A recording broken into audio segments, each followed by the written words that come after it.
start without any further ado. Question number 1. अच्छा ये आपने मार्क किए हुए वो हैं, लेट्स चेक कि अब ये आंसर्स जो हैं वो सही हैं या नहीं. एक हमने एक पेपर उठा लिया. क्वेश्चन नंबर 1 है what is the primary function of the digestive system. ठीक हो गया. To transport oxygen to cell, ये कौन से सिस्टम का काम होता है?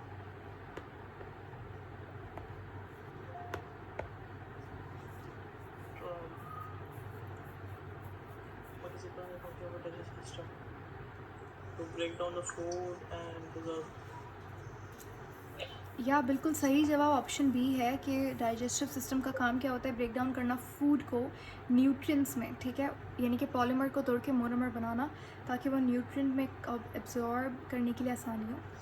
लेकिन अब जैसे दूसरे ऑप्शंस को मैं थोड़ा सा यहाँ पे ब्रेक डाउन कर लेते हैं ताकि थोड़ी सी एक्स्ट्रा इन्फॉर्मेशन मिल जाए. जैसे ट्रांसपोर्ट ऑक्सीजन टू सेल्स, ये किस सिस्टम का काम होता है?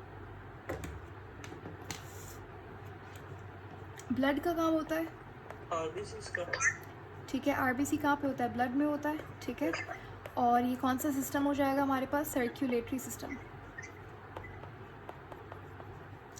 ठीक है, सर्कुलेटरी सिस्टम. जितना भी ट्रांसपोर्टेशन का काम है तो हमारे अंदर जो मीडियम ऑफ ट्रांसपोर्ट है वो ब्लड है. आरबीसी के अंदर एक मॉलिक्यूल होता है हीमोग्लोबिन जिसको बोलते हैं. हीमोग्लोबिन का कौन सा स्ट्रक्चर होता है? बायोमॉलिक्यूल्स में हमने पढ़ा था, quaternary structure.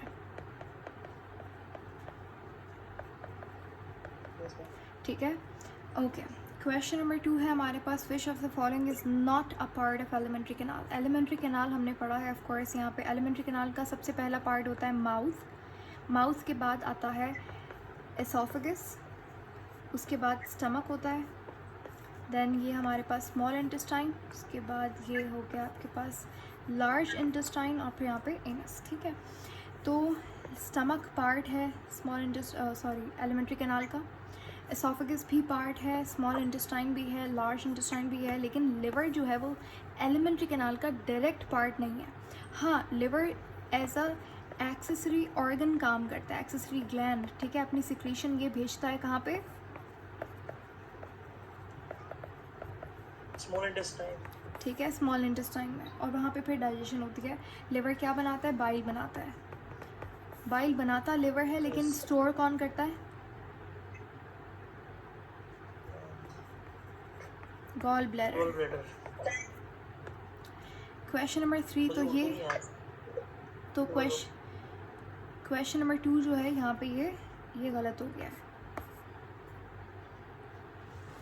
Question sorry which is another part of elementary canal. वैसे एलिमेंट्री कैनाल की मीनिंग क्या है? एलिमेंट्री कैनाल हम लोग GIT या फिर गैस्ट्रो इंटेस्टिनल ट्रैक्ट के लिए वर्ड यूज़ करते हैं. ठीक है, हमारी गट के लिए. yes.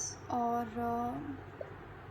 जैसे उर्दू में हम बोलते हैं ग़िज़ाई नाली, तो वो एलिमेंट्री कैनाल को ही बोला जाता है जहाँ पे बेसिकली आपका जो फूड है वो न्यूट्रिएंट्स के अंदर कन्वर्ट हो रहा है. So it's like a canal जैसे पानी की कैनाल्स होती हैं, तो उसी तरीके से एक कंप्लीट ट्यूब लाइक स्ट्रक्चर है जो कि कहीं पे नैरो ट्यूब है, कहीं पे स्टमक में जैसे वाइड हो गई, फिर दोबारा से स्मॉल इंटेस्टाइन में बहुत ज़्यादा ट्विस्टेड कॉन्वोल्यूटेड हो गई. ठीक है, तो ये जो पूरी ट्रैक है इसको हम एलिमेंट्री कैनाल कह रहे हैं.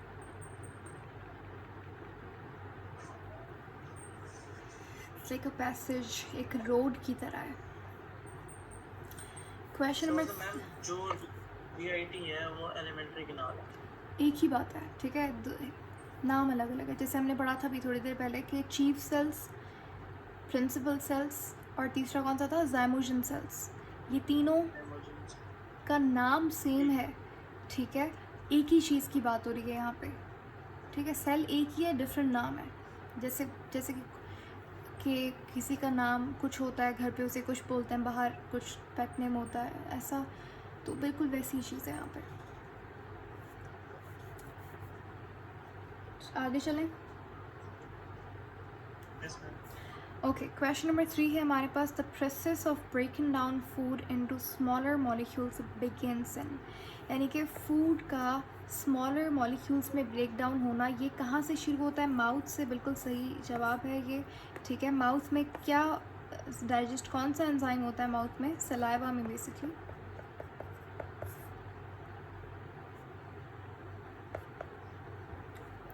कौन सा एंजाइम होता है?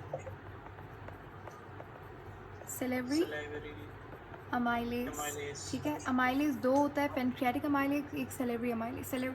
अमाइलेज का काम क्या होता है? ये स्टार्च को ब्रेक डाउन करता है। ठीक है, सिर्फ 3 to 4% स्टार्च ब्रेक डाउन होकर कन्वर्ट होती है किसमें? माल्टोस में। यानी कि शुगर नहीं बनी अभी तक यहाँ पे, ग्लूकोज नहीं बनी, माउथ में ग्लूकोज नहीं बनती। माल्टोस फिर आगे जाके आपके स्मॉल इंटेस्टाइन में दोबारा से डाइजेस्ट होती है, फिर ग्लूकोज बनाती है। और यहाँ पे तो सिर्फ 3 to 4% स्टार्च ब्रेक डाउन हुआ है, बाकी 98-97% तो बाद में डाइजेस्ट होगा। ठीक है, और डाइजेस्ट हुआ भी आधा अधूरा, मतलब माल्टोस बना। माल्टोस क्या है? डाइसेक्राइड है। ग्लूकोज एक मोनोसेक्राइड है। माल्टोस का मोनोमर क्या होता है? Glucose plus glucose. एग्जैक्टली। ठीक है, glucose plus glucose is maltose, glucose plus fructose is sucrose, और ग्लूकोज प्लस गैलेक्टोज को क्या बोलेंगे?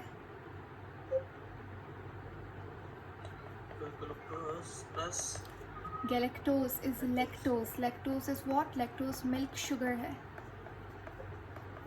और मिल्क प्रोटीन क्या होता है?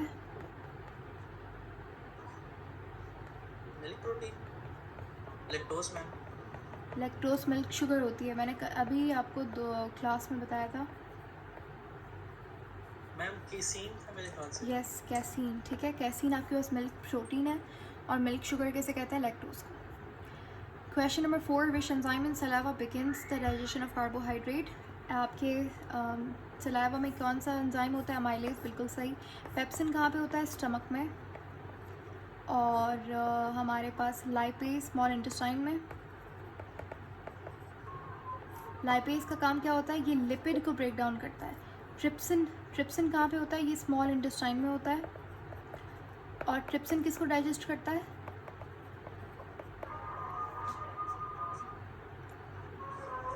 ट्रिप्सिन किसको डाइजेस्ट करता है? प्रोटीन को। और ट्रिप्सिन अब्जॉर्प्शन नहीं करता न्यूट्रिएंट्स? नहीं, ट्रिप्सिन एंजाइम है, स्मॉल इंटेस्टाइन में काम करता है, और ये डाइजेस्ट करता है प्रोटीन को। आपका जो, जैसे देखें, स्टमक के अंदर आपके पास पेप्सिन है। पेप्सिन का काम क्या होता है? ये भी प्रोटीन को डाइजेस्ट कर रहा है। लेकिन देखिए, प्रोटीन जो है वो बहुत एक लंबी अमाइनो एसिड की चेन है। इसको बॉडी आराम से तोड़ती है। ठीक है, एकदम रिलैक्स होके बॉडी तोड़ती है इसको अच्छे से डाइजेस्ट करने के लिए। तो पहले प्रोटीन जो है वो छोटी चेन में कन्वर्ट होता है, छोटी अमाइनो एसिड की चेन, तो उसे हम लोग क्या बोलते हैं? पेप्टोन्स। ठीक है, तो स्टमक में सिर्फ इतनी डाइजेशन होती है। उसके बाद हमें तो अमाइनो एसिड चाहिए, तो उसके बाद पेप्टोन टूटता है अमाइनो एसिड में, तो ये हमारे पास ट्रिप्सिन करता है। नेक्स्ट हमारे पास है माल्टेज। माल्टेज किसको ब्रेक डाउन करेगा? नाम से पता लग रहा है।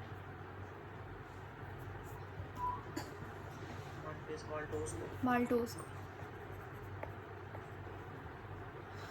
क्वेश्चन नंबर 5 है, द एसोफेगस कनेक्ट्स। एसोफेगस किसको कनेक्ट करता है? माउथ को स्टमक से। सिंपल सा सवाल है। ठीक है, question number 6, what is the main role of stomach in digestion? Digestion में स्टमक का मेन रोल क्या होता है? देखें, अच्छा, ये समझाने से पहले मैं यहाँ पे आपको एक कॉन्सेप्ट दे दूँ डाइजेशन के बारे में।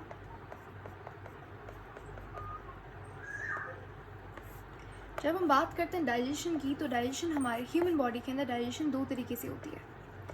एक होती है मैकेनिकल डाइजेशन, और एक होती है केमिकल डाइजेशन। मैकेनिकल डाइजेशन क्या होती है? और हमारे अंदर दोनों होती है। केमिकल डाइजेशन आपका हर जगह हो रही है, माउथ में भी हो रही है, स्टमक में भी हो रही है, स्मॉल इंटेस्टाइन में भी हो रही है। ठीक है, लार्ज इंटेस्टाइन के अंदर डाइजेशन नहीं होती, वहाँ पे एब्जॉर्प्शन रीअब्जॉर्प्शन होती है। मैकेनिकल डाइजेशन सिर्फ स्पेशल जगहों पे होती है। पहले तो समझते हैं इसका मतलब क्या है। देखिए, मैकेनिकल डाइजेशन नाम से पता लग रहा है मैकेनिकल, फिजिक्स के अंदर पढ़ा होगा। मैकेनिकल का मतलब क्या होता है? जब आप कोई मूवमेंट करके आप कोई चीज़ कर रहे होते हैं, मैकेनिकल मोशन से निकला है। ठीक है, तो यहाँ पे क्या हो रहा है? यहाँ पे जब फिज़िकली, सिर्फ और सिर्फ फिज़िकली जब डाइजेशन हो रही हो, किसी फोर्स की वजह से जब चीज़ें टूट रही हो तो वो मैकेनिकल होगा। केमिकली क्या है, जब केमिकल्स का इस्तेमाल करके बॉडी में कौन से केमिकल्स होते हैं जो कि डाइजेस्ट करते हैं?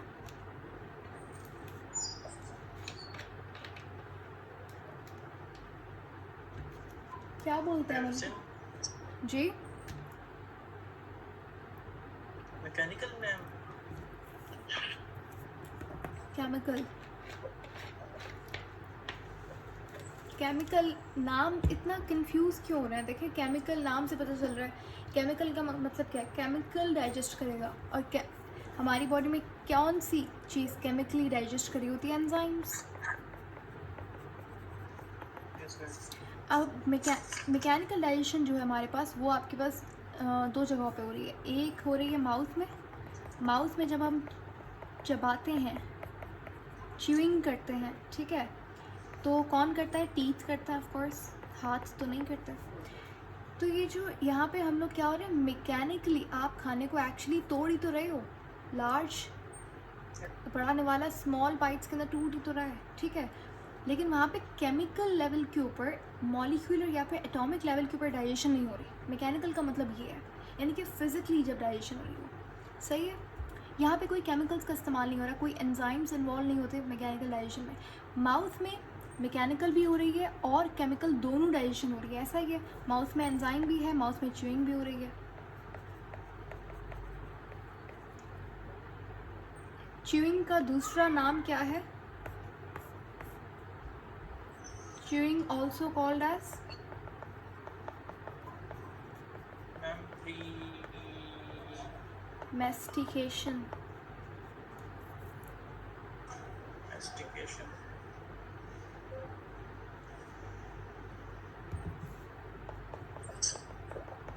ठीक है, तो एक तो माउथ में हो गया, दूसरा दूसरा हमारे पास स्टमक में है। मैंने बताया था स्टमक में मस्कुलरिस थी। मस्कुलरिस में 3 तरीके का मसल था, circular muscle, smooth circular smooth muscle, longitudinal smooth muscle और ऑब्लिक स्मूथ मसल। स्टमक में एक एक्स्ट्रा मसल था, कौन सा? ऑब्लिक। तो स्टमक के अंदर जो ये मस्कुलरिस होती है, ये कॉन्ट्रैक्शन करती है, उसकी वजह से भी खाना मूव होता है और वहाँ पे भी मैकेनिकल डाइजेशन हो रही होती है, ठीक है। बाकी केमिकल आपकी हर जगह हो रही है। सही हो गया। मैम जो केमोसिंथेसिस न्यूट्रिशन थी, हाँ, कीमोसिंथेसिस। उसमें होता है कि uses of chemical energy from the inorganic compounds to produce. Exactly ऐसा ही है। देखें, हमारे पास जब हम बात करते हैं ऑटोट्रॉपिज्म की, यानी कि ऑटोट्रॉफ्स की, जो अपना खाना खुद बनाते हैं, उसका फिर 2 प्रोसेस है, या तो वो कीमोसिंथेसिस करेगा या तो वो फोटोसिंथेसिस करेगा। अब फोटोसिंथेसिस के अंदर हमारे पास क्या हो रहा है? मकसद क्या है? खाना बनाना। टारगेट क्या है? मिशन एम क्या है? गोल क्या है? खाना बनाना। To prepare the food to make glucose, ठीक है, ग्लूकोज बनाना टारगेट है। अब ग्लूकोज बनाने के लिए कुछ ना कुछ एनर्जी चाहिए, सही है। प्लांट को, हमारी एक लिविंग ऑर्गेनिज्म को जो एनर्जी की ज़रूरत होती है, जो एनर्जी वो यूज़ कर सकता है, वो कौन सी है? वो केमिकल एनर्जी है, जिसको हम एटीपी कहते हैं, ठीक है। अब एटीपी बनाने के लिए भी तो कुछ एनर्जी चाहिए, ऐसा है। यस। तो अब फोटोसिंथेटिक ऑर्गेनिजम्स क्या करते हैं? देखो, टारगेट क्या है? ग्लूकोज बनाना, एंड गोल तो वही है, लेकिन पहले क्या करेंगे? ग्लूकोज बनाने के लिए एटीपी चाहिए आपको, ठीक है। तो लेकिन एटीपी, तो फोटोसिंथेसिस वाले ऑर्गेनिजम्स एटीपी बनाने के लिए जो एनर्जी है, जो एनर्जी चाहिए एटीपी बनाने के लिए, वो लेते हैं सनलाइट से। तो ये सोलर एनर्जी को कन्वर्ट करता है केमिकल एनर्जी में, एटीपी में, उसके बाद ग्लूकोज बनाता है। कीमोसिंथेटिक ऑर्गेनिजम्स क्या करते हैं? इनका भी सेम चीज़ हो रही है, ठीक है। ये इनका भी मिशन ग्लूकोज बनाना है, लेकिन इनके पास जो ये सनलाइट का इनका कोई लेना देना नहीं होता। ये क्या करता है? ये केमिकल, जैसे कि आपने कहा, ये केमिकल कंपाउंड्स को तोड़ते हैं, उनसे ये डायरेक्ट केमिकल एनर्जी लेता है और उसके बाद ये ग्लूकोज बनाता है।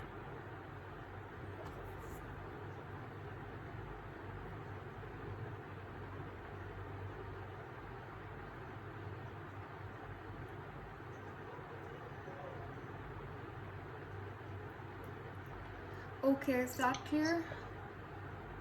Yes ma'am.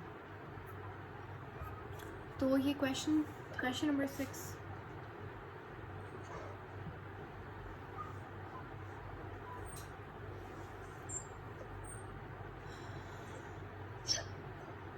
क्वेश्चन नंबर 6 क्या है? What is the main role of stomach in digestion? तो ये सही है, बिल्कुल है ना? Mechanical and chemical breakdown of food. Stomach में मैकेनिकल डाइजेशन हो रही है और Yes, केमिकल ma'am. भी हो रही है। अच्छा, स्टमक के अंदर जो मैकेनिकल, जैसे माउस के अंदर जो मैकेनिकल डाइजेशन होती है उसे आप क्या कहते हैं? किसने मैम? माउथ में।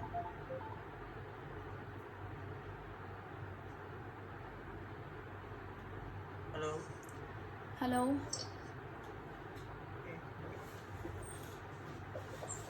मैम माउथ में तो मैकेनिकल हो रही होती है.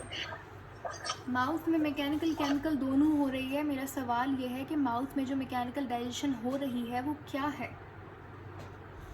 क्या हो रहा है माउथ में जिसे हम मैकेनिकल डाइजेशन बोल रहे हैं? ब्रेकडाउन ऑफ फूड हो रहा है मैम. Chewing. तो वैसे ही स्टमक के अंदर जो मैकेनिकल डाइजेशन हो रही है उसे आप क्या बोलेंगे? उससे उस मूवमेंट, वो जो मसल्स की मूवमेंट है, क्या है? मैकेनिकल डाइजेशन मसल्स की मूवमेंट है स्टमक के अंदर, उससे उसका नाम है जिसको बोलते हैं, उस मूवमेंट को हम बोलते हैं चर्निंग। मैम पेरिस्टाल्सिस नहीं कहते. पेरिस्टाल्सिस अलग चीज़ थी, यानी कि फॉरवर्ड डायरेक्शन के अंदर जो खाना मूव होता है, जैसे एसोफेगस से खाना स्टमक में आ रहा है, वो कैसे आ रहा है? खुद ब खुद वहाँ पे बेसिकली मूवमेंट हो रही है, एक इनवॉलेंट्री मूवमेंट हो रही है, वेव लाइक, उसको पेरिस्टाल्सिस बोलते हैं। पेरिस्टाल्सिस का काम होता है किसी चीज़ को फॉरवर्ड डायरेक्शन में मूव करना। यहाँ पे खाना मूव हो रहा है आगे की डायरेक्शन में,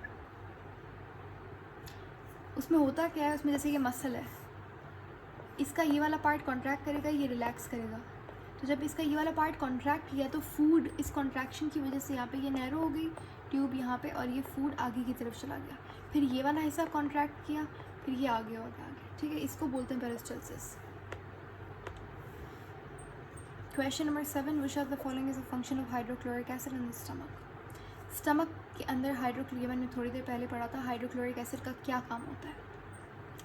स्टमक में हाइड्रोक्लोरिक एसिड का 2-3 काम होते हैं। पहले तो इसका काम होता है पेप्सिनोजन को कन्वर्ट करना पेप्सिन में, जो कि बिल्कुल सही है। दूसरा, हाइड्रोक्लोरिक एसिड जो है वो माइक्रोब्स को किल करता है। तीसरा, हाइड्रोक्लोरिक एसिड डाइजेशन में भी हेल्प करता है। मेन इसका काम होता है पेप्सिनोजन को कन्वर्ट करना पेप्सिन में। ओके, डाइजेस्ट कार्बोहाइड्रेट डाइजेस्ट नहीं होते स्टमक में। एब्जॉर्ब वाटर नहीं। न्यूट्रलाइजेस एसिडिक फूड नहीं। HCl तो खुद क्या है? एसिड. बिल्कुल। ब्रेक्स डाउन लिपिड भी नहीं टूटता स्टमक में सिर्फ प्रोटीन टूटता है। माउथ में क्या टूटता है?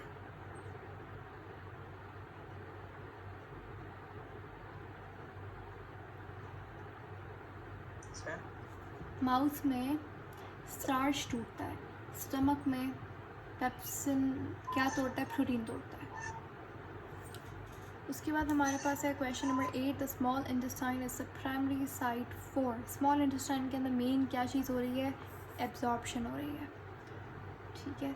अच्छा, स्मॉल इंटेस्टाइन में डाइजेशन सबसे ज़्यादा, मैक्सिमम डाइजेशन जो हो रही है ना, तीनों चीज़ों की, यानी कि ग्लूकोज की भी, मतलब कार्बोहाइड्रेट की, प्रोटीन की और लिपिड की, ठीक है? तो डाइजेशन भी सबसे ज़्यादा स्मॉल इंटेस्टाइन में हो रही है, लेकिन और एब्जॉर्प्शन जो हो रही है वो भी स्मॉल इंटेस्टाइन में हो रही है। अब स्मॉल इंटेस्टाइन के 3 पार्ट्स होते हैं, ड्यूडेनम, जेजुनम एंड इलियम। जो ड्यूडेनम होता है, अच्छा सबसे लॉन्गेस्ट पार्ट कौन सा है?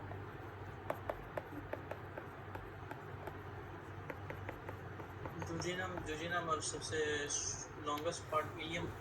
सबसे लॉन्गेस्ट है इलियम, सबसे शॉर्टेस्ट है ड्यूडेनम।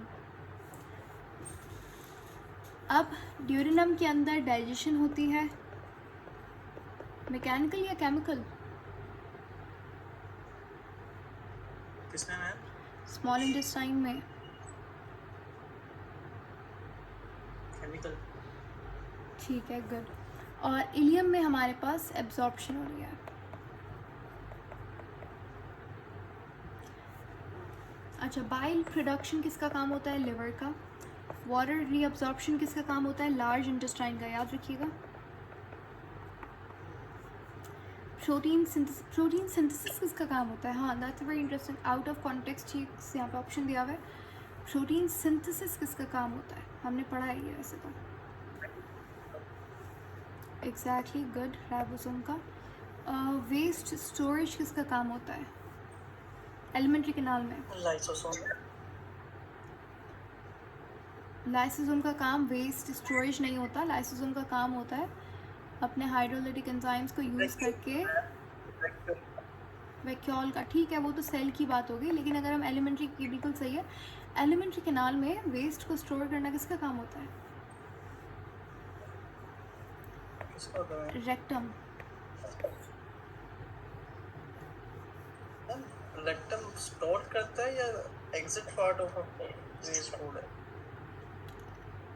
स्टोरेज जो है वो रेक्टम का काम होता है, ठीक है। And rectum is the last part of large intestine. Okay, clear. Yes ma'am.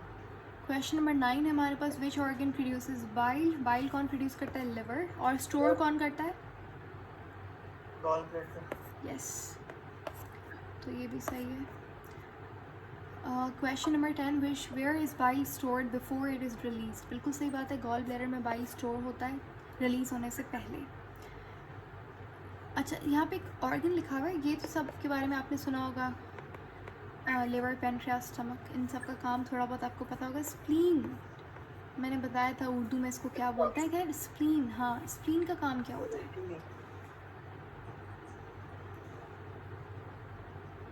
Spleen का काम, स्प्लीन के बहुत सारे काम होते हैं, उनमें से सबसे मेन फंक्शन ये होता है, हमारे पास जो आरबीसी पुराना हो जाते हैं, आरबीसी की लाइफ स्पैन होती है, ठीक है, कितनी? 120 डेज़, 120 दिन के बाद एक आरबीसी जो है वो चला जाएगा,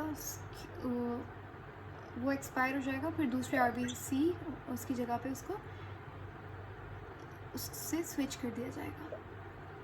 तो ये बहुत मिलियंस की तादाद में हमारे पास आरबीसी जो है वो ब्रेक डाउन होते रहता है और नए आरबीसीज बनते रहता है, ठीक है। कितनी लाइफ स्पैन होती है? 120 डेज़, याद रखिएगा। अब जब ये आरबीसी टूटता है तो इसके अंदर एक बहुत इंपॉर्टेंट चीज़ है, इसको हीमोग्लोबिन बोलते हैं। इसको तो रिसाइकिल कर दिया जाता है, बहुत सारी चीज़ें होती हैं इससे। हीम पार्ट अलग हो जाता है, ग्लोबिन पार्ट से अलग चीज़ हो जाती है, वो एक अलग चीज़ है, हम लोग पढ़ेंगे आगे जाके, अभी उसको नहीं डिस्कस करते। बाकी ये जो आरबीसी की जो बॉडी है पीछे, इसको क्या करेंगे, ठीक है, जैसे ह्यूमन बॉडी है, उसको भी हम लोग एक तरीका होता है उसको डिकम्पोज करने का, ठीक है, और हर कोई अपने फेथ के अकॉर्डिंग वो चीज़ कर रहा होता है। आरबीसी की जो बॉडी है उसका क्या होगा? तो ये आरबीसी की बॉडीज़ कहाँ पर जाती है? स्प्लीन में जाती है, ठीक है। इसीलिए स्प्लीन का दूसरा नाम क्या है? स्प्लीन को कहा जाता है graveyard. Graveyard of what? RBC, ठीक है। Question number 11, graveyard of all cells. Not all cells, graveyard of only RBC.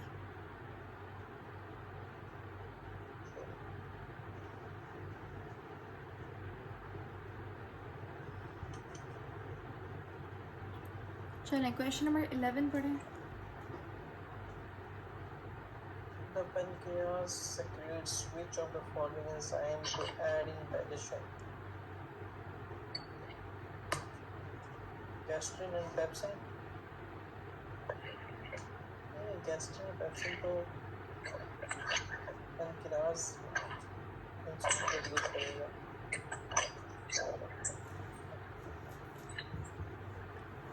बिल्कुल ऐसा ही है। पेनक्रियास क्या क्या सिक्रीट करता है, कौन से एंजाइम से? कि बाइल जो है वो पेनक्रियास नहीं सिक्रीट करता, ये तो पहले ही गलत बात है। इंसुलिन क्या एंजाइम है? इंसुलिन क्या है? हार्मोन है जो कि कन्वर्ट करता है ग्लूकोज को किस में? ग्लाइकोजन में। तो पेनक्रियास के अंदर पहले तो क्या होता है, पेनक्रियाटिक अमाइलेज, ठीक है। और ये देखिए ऑप्शंस को एलिमिनेट करना सीखें। अब इतना आसान सा ये सवाल था, सेलेब्री अमाइलेज, ये तो होगा ही नहीं ऑप्शन में भाई। सेलेब्री अमाइलेज पेनक्रियास से कैसे निकलेगा, वो तो सलाइवा में होगा। ये ऑप्शन भी एलिमिनेट हो गया, ये भी चला गया। गैस्ट्रिन, गैस्ट्रिन गैस्ट्रिक से रिलेटेड है, तो ये तो स्टमक की बात हो रही है, ये भी हट जाएगा। HCl और म्यूकस, ये भी स्टमक में होता है। तो सही जवाब automatically, even if you don't know, अभी तक हमने पेनक्रियास नहीं पढ़ा, लेकिन आपको इस तरीके से पता होना चाहिए कैसे एलिमिनेट करते हैं ऑप्शंस को। Yes ma'am.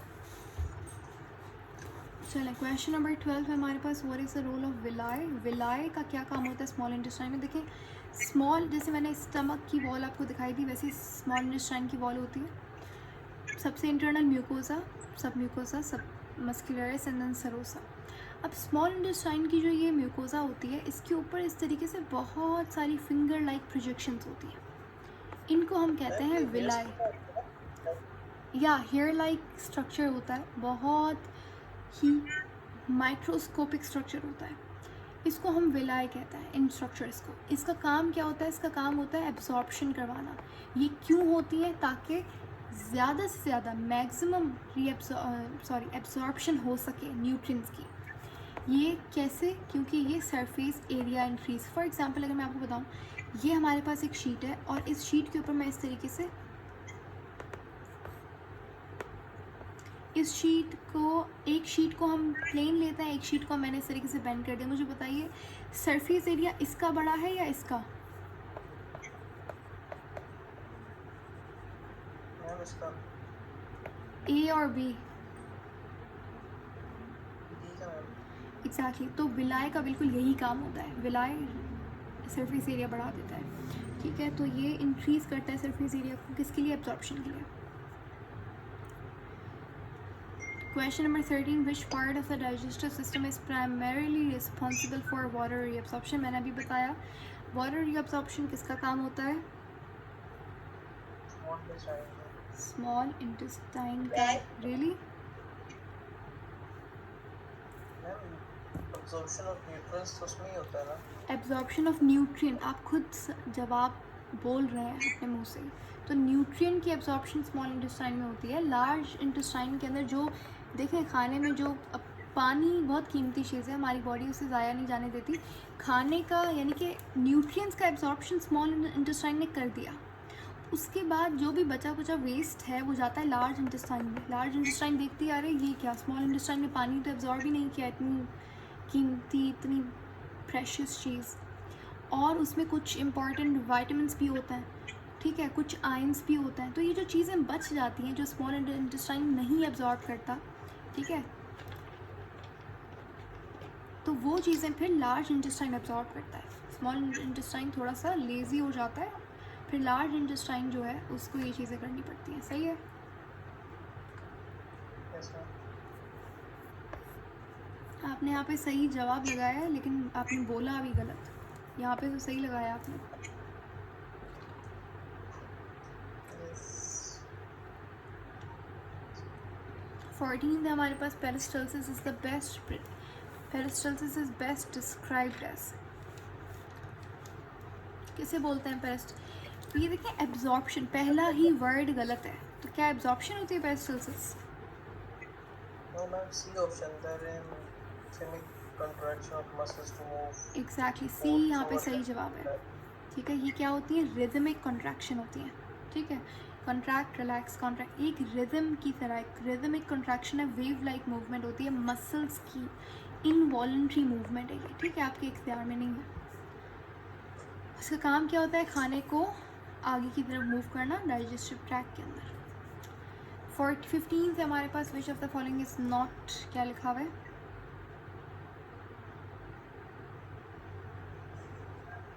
not a function of large intestine। इनमें से कौन सा फंक्शन नहीं होता? हाँ जी, तो लार्ज इंटेस्टाइन वाटर को रीअब्सॉर्ब करता है, फॉर्मेशन ऑफ फीसेस करता है, यस। स्टोरेज ऑफ वेस्ट करता है, यस, क्योंकि लार्ज इंटेस्टाइन का लार्ज पार्ट, सबसे लास्ट पार्ट कौन सा होता है, रेक्टम, और रेक्टम का काम होता है स्टोरेज ऑफ वेस्ट सब्सटेंस। और मैंने अभी भी बताया कि ये एब्जॉर्प्शन करता है किसकी, वाइटामिन्स की। तो डाइजेशन ऑफ हाइड्रेट इसका काम नहीं होता। डाइजेशन लार्ज इंटेस्टाइन में नहीं होती। इलियम के बाद डाइजेशन नहीं होती, इलियम में भी एब्जॉर्प्शन होती है। स्टमक में अभी इतनी देर से हम लोग डिस्कस कर रहे हैं माउथ, उसमें भी डाइजेशन हो रही है। स्मॉल इंटेस्टाइन तो उसका क्या कसूर है, उसमें भी भाई डाइजेशन हो रही है। नहीं हो रही स्मॉल इंटेस्टाइन में डाइजेशन। मैं कह रहा हूँ डाइजेशन एंड कहाँ पे होती है, मतलब कि हमें पता हो इसके बाद डाइजेशन नहीं होती, इसके बाद ऑफ कोर्स इसमें अब देखिए, अब यहाँ पे एंजाइम ही नहीं है तो डाइजेशन नहीं होगी। यहाँ पे हर की पार्ट का एक फंक्शन होता है, फॉर्चुनेटली वी नो कहाँ पे क्या हो रहा है। तो इलियम में एब्जॉर्प्शन होती है, लार्ज इंटेस्टाइन में भी एब्जॉर्प्शन होती है।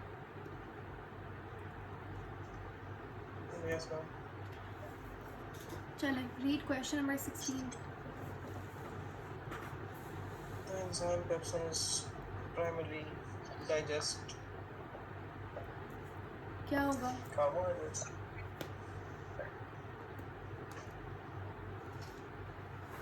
हमने अभी लास्ट क्लास में पढ़ा था, ये आसान सा क्वेश्चन है। पेप्सिन किसको डाइजेस्ट करता है? प्रोटीन को। भाई कार्बोहाइड्रेट को कैसे डाइजेस्ट करेगा पेप्सिन? कार्बोहाइड्रेट के लिए तो अमाइलेज पढ़ा था जहाँ तक मुझे याद है। ठीक है, लिपिड के लिए लाइपेज, ये इसको याद कर लें। कार्बोहाइड्रेट के लिए amylase, salary amylase, pancreatic amylase. Protein के लिए क्या? Pepsin, trypsin. ये सिन क्या है? ये प्रोटीन का है। लिपिड के लिए लाइपेज। न्यूक्लिक एसिड एसिड हमारे बॉडी के अंदर डाइजेस्ट नहीं होते क्योंकि वो ऑलरेडी जो है, न्यूक्लिक एसिड डाइजेस्ट होते हैं लास्ट में, डीएनए सॉरी स्मॉल इंटेस्टाइन में। यस, न्यूक्लिक एसिड भी डाइजेस्ट होता है। डीएनए को तोड़ता है डीएनएज, आरएनए को तोड़ता है आरएनएज। ठीक है, और शुगर्स कार्बोहाइड्रेट एक ही बात है। तो ये इसका सही जवाब क्या होगा?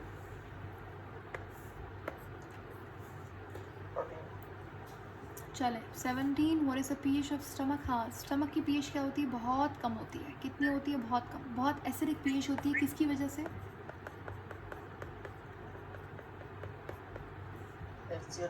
HCl की वजह से। ठीक है, और जब ये खाना जिसको हम काइम बोलेंगे, when this chyme enter small intestine, और स्मॉल इंटेस्टाइन के अंदर हमारे पास बाकायदा से एक चीज़ होती है जिसका काम ही ये जो काइम है इसको न्यूट्रलाइज करना होता है। ठीक है, तो स्टमक का एनवायरनमेंट बहुत एसिडिक होता है, मतलब ख़तरनाक इन्वायरमेंट होता है। स्टमक का बेचारा खुद जो है वो इतना सारा म्यूकस प्रोड्यूस कर रहा होता है ताकि उसको न्यूट्रलाइज कर सके, HCl को रोक सके कि भाई रुक जाओ। तो अब यहाँ पे पीएच एसिडिक होता है। आपने लगाया 7 तो न्यूट्रल पीएच होता है, तो ये तो नहीं होगा। देखें 1 to 3 पीएच, ये बिल्कुल देखें। 9 to 11 बहुत ही अल्कलाइन पीएच हो गया, ये नहीं होगा। अच्छा, स्मॉल इंटेस्टाइन का पीएच बेसिक होता है, थोड़ा सा बेसिक होता है। सलाइवा का पीएच क्या होता है? जब सलाइवा बनता है उस टाइम पे सलाइवा का पीएच कितना होता है? 8 होता है। एसिडिक हुआ, बेसिक हुआ?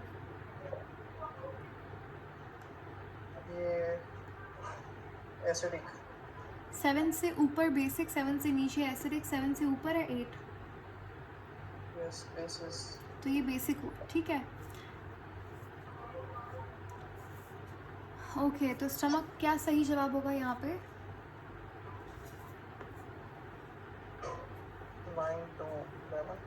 9 देखिए, 9 to 11 बेसिक हो गया। अभी मैंने बताया स्मॉल स्टमक का पीएच एसिडिक होगा, तो 9 to 11 कैसे होगा? यार 8 तो ऑप्शन में है ही नहीं। 8 मैंने किसका बताया है? सलाइवा पीएच का। क्वेश्चन में क्या पूछा है उन्होंने? Stomach environment. अब क्या सही जवाब होगा यहाँ पे? 1 2 3। 1 2 3 सिंपल। थोड़ा सा यहाँ पे फोकस करें। आसान से, बहुत ही आसान क्वेश्चन हैं अगर आपका थोड़ा भी कॉन्सेप्ट क्लियर है तो। क्वेश्चन नंबर 18 है हमारे पास, which of the following is a hormone. अच्छा, हार्मोन की बात कर रहा है, हार्मोन की बात कर रहा है। तो पहले ही आपने वर्ड देख के आपने ये ऑप्शन एलिमिनेट कर दिया। भाई अमाइलेज एंजाइम है, बाइल नहीं, ग्लूकागॉन। ठीक है, इसका काम है स्टिमुलेट करना गैस्ट्रिक जूस को, अभी हमने पढ़ा था गैस्ट्रिन, बिल्कुल सही।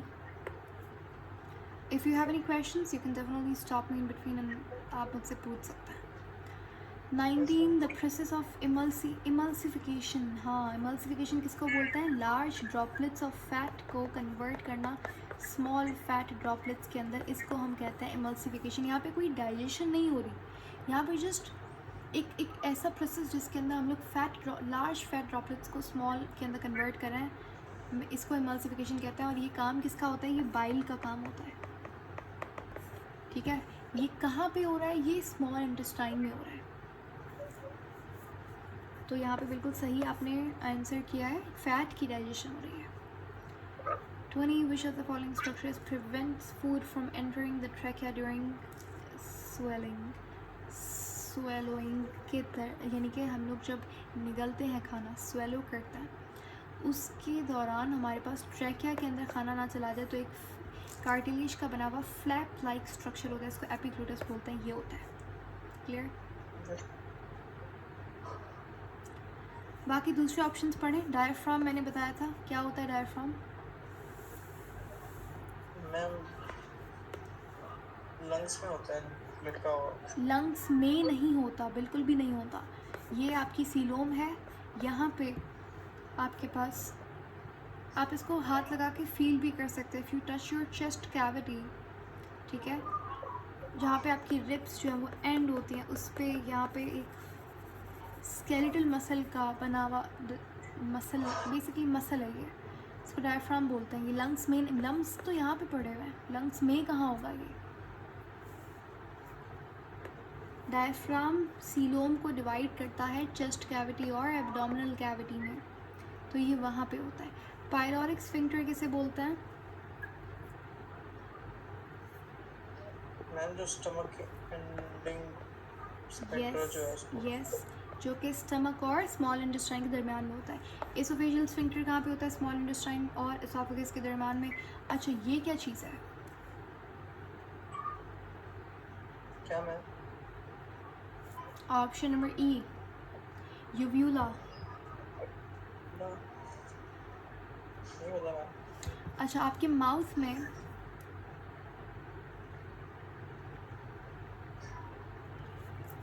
इस तरीके से एक आपको आपके माउथ के अंदर एक स्ट्रक्चर है जो कि हंग होता है, ठीक है। इस स्ट्रक्चर को यूव्यूला कहते हैं, ठीक है। ये स्मॉल एक बहुत ही सॉफ्ट मसल से बना हुआ एक हैंगिंग स्ट्रक्चर होता है, सही है। और ये आपका जो सॉफ्ट पैलेट है वहाँ से ये ओरिजिनेट हो रहा होता है। ये आपका बहुत इम्पॉर्टेंट रोल, इसका एज सच कोई फंक्शन ख़ास नहीं होता, लेकिन ये काम आता है यू नो आपकी नेज़ल कैविटी में अगर खाना ना चला जाए उसको ये अवॉइड करता है, ठीक है। तो हम कहते हैं ना कि आपका जो सॉफ्ट पैलेट है वो नेज़ल कैविटी में खाना जाने से अवॉइड करता है। तो असल में क्या होता है कि सॉफ्ट पैलेट का ये पार्ट जो है जिसको यूव्यूला कहते हैं, ये नेज़ल कैविटी में खाने को भेजने से अवॉइड कर रहा होता है, सही है। I don't have a picture here, लेकिन आई विल ट्राई कि मैं नेक्स्ट क्लास के अंदर यहाँ पे आपके साथ एक पिक्चर शेयर करूँ यूव्यूला की। लेकिन आप have you ever observed that? यूव्यूला को कभी आपने ऑब्जर्व किया है? नहीं ma'am. I think you know this, लेकिन मेरे ख्याल से आपको पता नहीं चल रहा किसकी बात हो रही है। मैम जो लटका सा होता है। यस, वही हैंगिंग स्ट्रक्चर। मैम इसका काम क्या होता है वैसे? मैंने अभी इतनी देर वही बताया है कि आपकी जो खाना है, मैंने बताया था कि सॉफ्ट पैलेट का काम क्या था? नहीं, ठीक है, स्वेलिंग आप बोल सकते हैं, okay.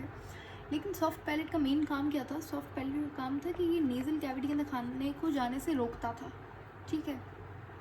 It prevents the food और liquid from entering into the nasal cavity, जब आप स्वेलो कर रहे होते हैं उस दौरान। तो सॉफ्ट पैलेट का ये जो यूव्यूला है ये सॉफ्ट पैलेट का ही पार्ट है और असल में यही अवॉइड कर रहा होता है नेज़ल कैविटी में खाना जाने से, सही है। ये बात समझ आई है? Yes, ma'am. 21 which what is the final product of carbohydrate digestion that is absorbed in the small intestine. अच्छा जी, कार्बोहाइड्रेट का जो लास्ट प्रोडक्ट होता है कि स्टार्च माल्टोस में कन्वर्ट होगा, फिर माल्टोस किस में, ग्लूकोज में, तो यही होता है। बाकी तो ये तो है ही नहीं, प्रोटीन का ये तो शुगर्स ही नहीं है, सही है। 22 द अपेंडिक्स, मैंने बताया था appendix is a small structure जो कि वेस्टिजियल ऑर्गन कंसिडर किया जाता है। किसका पार्ट है ये? लार्ज इंटेस्टाइन का। ओके 23 हमारे पास है which of the following is a function of the mucus in stomach. Stomach में म्यूकस का काम क्या होता है? ये एसिड से स्टमक की लाइनिंग को प्रोटेक्ट करता है, बिल्कुल सही। Question number 24 what is the role of pyloric sphincter. Pyloric sphincter क्या करता है? ये काइम किसे बोलता है? कि जो स्टमक के अंदर खाना था, तो ये काइम की मूवमेंट को रेगुलेट करता है स्टमक और स्मॉल इंटेस्टाइन के दरमियान में, बिल्कुल सही है। 25 है हमारे पास which of the following nutrients is primarily digested in the small intestine. Small intestine के अंदर कौन सा न्यूट्रिएंट बेसिकली डाइजेस्ट किया जाता है? फाइबर्स, वाटर, वाइटमिन्स, मिनरल्स, ये सारी की सारी चीज़ें लार्ज इंटेस्टाइन में होती हैं, और प्रोटीन यहाँ पे बिल्कुल सही जवाब है। 26 है द प्रोसेस ऑफ च्यूइंग को हम लोग क्या बोलते हैं? मेस्टिकेशन बोलते हैं। ये मैकेनिकल डाइजेशन होती है, अभी मैंने एक्सप्लेन किया था। 27 विच of the following is a by product of bacterial activity in the large intestine. अच्छा सही है, बिल्कुल ये भी सही है। देखें लार्ज इंटेस्टाइन मैंने अभी आपको बताया कि ये वाइटामिन को एब्जॉर्ब करता है, वाटर को एब्जॉर्ब करता है, मिनरल्स एब्जॉर्ब होता है लार्ज इंटेस्टाइन में। अब देखिए वाइटामिन जो है ना, आप हमारी बॉडी के अंदर बहुत सारे बैक्टीरिया होते हैं। सारे बैक्टीरियाज बुरे नहीं होते, सारे बैक्टीरियाज डिजीज़ कॉजिंग नहीं होते, कुछ बैक्टीरियाज गुड बैक्टीरियाज होता है। कैसे बैक्टीरिया? Good bacterias. तो हमारे लार्ज इंटेस्टाइन में गुड बैक्टीरिया बैठा हुआ है बहुत सारा, जिसको सिम्बायोटिक बैक्टीरिया बोलता है। जो कि सिम्बायोसिस करता है, यानी कि वो हमें फ़ायदा पहुँचाता है, हम उससे, हमारा जो भी वेस्ट सब्सटेंस है उसका खाना बन जाता है वो, और वो हमारे लिए क्या करता है? वो जो वेस्ट सब्सटेंस है उससे वो वाइटामिन जनरेट कर रहा है एज अ बाय प्रोडक्ट, ठीक है, तो सही है। तो ये विटामिन के की जो प्रोडक्शन हो रही है हमारी बॉडी में वो उसी तरीके से हो रही है।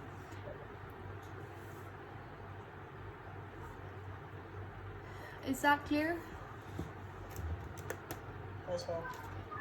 चलिए 27 बताएं और मुझे चलिए 27 तो इजी है। What is the approximate length पूछे, ये तो मेमोरी बेस्ड क्वेश्चन है, ठीक है। क्या लेंथ होती है? तो यहाँ पे सारे ऑलमोस्ट मिलते जुलते जवाब हैं, लेकिन आपको याद रखना होगा कि जो एलिमेंट्री कैनाल की लेंथ अगर आपसे पूछेगा तो वो कितनी होगी? मैंने बताया था 9 मीटर्स। और फीट के अंदर कितनी होगी?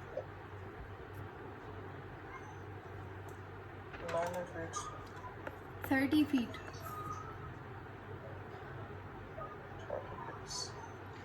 स्मॉल इंटेस्टाइन का लेंथ कितनी होती है? देखिए 9 मीटर टोटल लेंथ है आपके एलिमेंट्री कैनाल की, उसमें से 6 से 7 मीटर सिर्फ स्मॉल इंटेस्टाइन होता है, इसीलिए इसको बोलते हैं लॉन्गेस्ट पार्ट। मतलब अब पूरी 9 मीटर है, उसमें से 6 से 7 मीटर तो आपका स्मॉल इंटेस्टाइन होता है सिर्फ।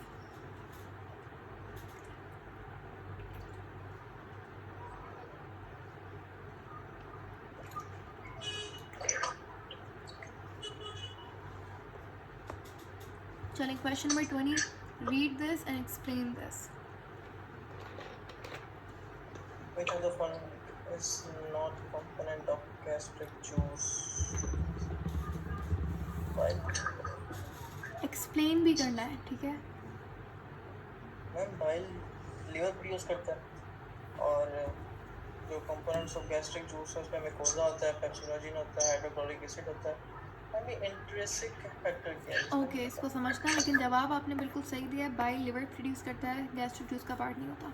इंट्रिंसिक फैक्टर क्या होता है? देखें HCl कौन प्रोड्यूस कर रहा था? कौन से सेल्स थे? ऑक्जेंटिक सेल्स, ऑक्जेंटिक सेल, जिनका दूसरा नाम था पेराइटल सेल्स, ठीक है, ऑक्जेंटिक सेल्स या पेराइटल सेल्स। ये ना सिर्फ HCl प्रोड्यूस करता है, एक और चीज़ भी प्रोड्यूस करता है जिसको हम बोलते हैं इंट्रिंसिक फैक्टर। इंट्रिंसिक फैक्टर का काम होता है विटामिन डी को, कैसल्स इंट्रिंसिक फैक्टर, इसको पूरा नाम होता है कैसल्स इंट्रिंसिक फैक्टर।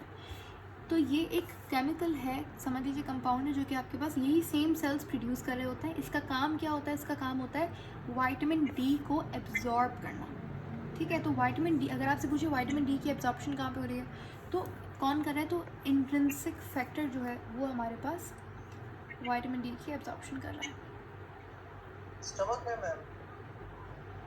देखिए पहले तो आप ये समझें कि हमारे पास, मैं उस पर भी आती हूँ, लेकिन पहले प्रोड्यूस कहाँ से हो रहा है वो आप क्लियर करें कि इसका जो एब्जॉर्ब करने वाला है वो कहाँ पे प्रोड्यूस हो रहा है। Yes ma'am. स्टमक में, जिसको हमने क्या बोला? इंट्रिंसिक फैक्टर, ठीक है। अच्छा, अब ये हमारे पास रही बात एब्जॉर्प्शन की, तो एब्जॉर्प्शन किसका काम था? स्मॉल इंटेस्टाइन का, ठीक है। विटामिन डी जो है वो हमारे पास स्मॉल इंटेस्टाइन में एब्जॉर्ब होता है, सही है। बाकी जो हमारे पास दूसरे कुछ विटामिन हैं वो लार्ज इंटेस्टाइन में एब्जॉर्ब होते हैं। हाँ एग्जैक्टली, जैसे विटामिन के है तो वो लार्ज इंटेस्टाइन में, लेकिन डी का आप याद रखेंगे, डी जो है वो हमारे पास स्मॉल इंटेस्टाइन में एब्जॉर्ब होता है। क्लियर? तो इंट्रिंसिक फैक्टर क्या पार्ट है इसका? डाइजेस्टिव जूस का, गैस्ट्रिक जूस का? Yes, no? नो मतलब ये क्या, ये सेल्स कहाँ पे होते हैं? फिर स्मॉल इंटेस्टाइन में होता है। Yes ma'am. ठीक है, तो ऑक्जेंटिक सेल अगर गैस्ट्रिक जूस बनाते हैं और इंट्रिंसिक फैक्टर वही बना रहे हैं, तो ऑफ कोर्स ये गैस्ट्रिक जूस का पार्ट हुआ ना। ओके, लास्ट क्वेश्चन हमारे पास 30, the final stage of digestion क्या होती है? Final stage where waste is eliminated from body occurs in. देखिए वेस्ट सब्सटेंस जो है वो स्टोर होता है रेक्टम में और एक्सक्रीट आउट होता है एनस से, जो कि हमारे पास सेकंड ओपनिंग है of the alimentary canal. First कौन सी है? माउथ। और एक्सक्रीशन कहाँ से होती है? एनस से होती है। इंजेशन कहाँ से होती है? माउथ से होती है, ठीक है। तो ये हमारे पास सही जवाब होगा। चलिए, आई होप सारे MCQ सब क्लियर हैं। नेक्स्ट पार्ट के अंदर हमें थोड़े से इससे मुश्किल MCQs करना है, जो कि इसी तरीके का क्वेश्चन आता है IMET में, ठीक है। इसके बारे में फर्दर बात करेंगे और नेक्स्ट क्लास के अंदर कुछ